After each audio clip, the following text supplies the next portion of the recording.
Fungus क्या है, कितने तरह का फंगस है और किस तरीके से पाया जा रहा है आप लोगों में?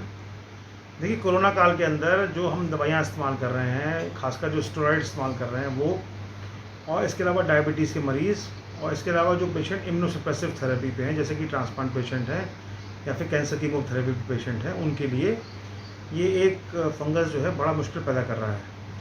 हो क्या रहा है कि जो फंगस है सामान्य तौर पे एनवायरनमेंट में प्रेजेंट रहता है, और किसी भी पेशेंट के अंदर जिसके अंदर इम्यूनिटी कम हो गई है, और इम्यूनिटी कम होने के कारण हमारे बताया, जैसे मैंने पहले भी, डायबिटीज़ है, तो जो पेशेंट इम्यूनोसप्रेसिव दवाइयों पे है, और इसके अलावा उसको स्टेरॉइड दिए जा रहे हैं। अब स्टेरॉइड क्यों दिए जा रहे हैं? स्टेरॉइड इसलिए दिए जा रहे हैं कि जो कोविड काल के अंदर जो इलाज है वो मेन जो है उसका शीट एंकर ऑफ थेरेपी वो स्टेरॉइड ही है। तो ज़्यादातर क्या 90-100% पेशेंट में हम स्टेरॉइड का इस्तेमाल करते हैं, और स्टेरॉइड का सेवन करने से पेशेंट की इम्यूनिटी कम हो जाती है। उस वजह से ये ब्लैक फंगस सीरियस मरीजों में जो काफ़ी दिनों तक आईसीयू में हैं, एनआईवी पे हैं, वेंटिलेटर पे हैं, उनके अंदर पाया जा रहा है।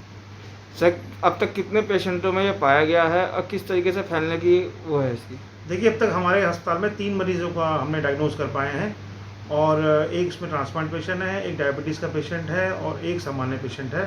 ये तीनों पेशेंट काफ़ी दिनों से कोविड से पीड़ित हैं, और तीनों को स्टेरॉइड काफ़ी मात्रा में दिया गया ताकि इनका जो फेफड़ा है वो मजबूत रह सके, परंतु ऑक्सीजन मेंटेन ना करने की वजह से काफ़ी मात्रा में स्टेरॉइड इनको दिया गया है, और तीनों पेशेंट रेफरल पेशेंट हैं। हमारे पेशेंट प्राइमरीली हमारे यहाँ नहीं थे। सर, कितना बड़ा रिस्क मानते हैं इस तरीके से पेशेंटों का निकलना? देखिए, अगर आप लिटरेचर रिव्यू करें तो अराउंड जो मोर्टेलिटी रेट है म्यूकोरमाइकोसिस के अंदर वो करीब 50% के आसपास है, और वो भी उन मरीजों में 50% है जिनको हम अर्ली डिटेक्शन कर लें और अर्ली इलाज कर लें।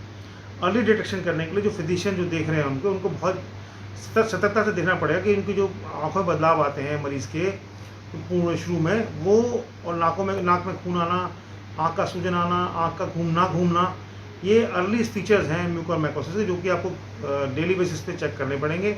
और अगर इस तरह का फीचर आ रहा है तो आपको प्रॉपर डोज में एंटी फंगल यूज़ करना पड़ेगा। इसके अंदर लाइफोलाइज्ड एम्फोटेरिसिन भी ड्रग ऑफ चॉइस है, और पेशेंट का अगर गुर्दा कमज़ोर है तो उस मरीज़ में पोसोकोनाजोल नाम की ड्रग दी जाती है, तो काफ़ी हद तक सहायक होती है। इसके अलावा अगर पेशेंट को जो फंगस है काफ़ी हद तक फैल गया है तो उसके लिए फेस विधि से हम लोग डिब्राइडमेंट करते हैं साइनसेस का और दिमाग के अंदर टिश्यू का। ठीक।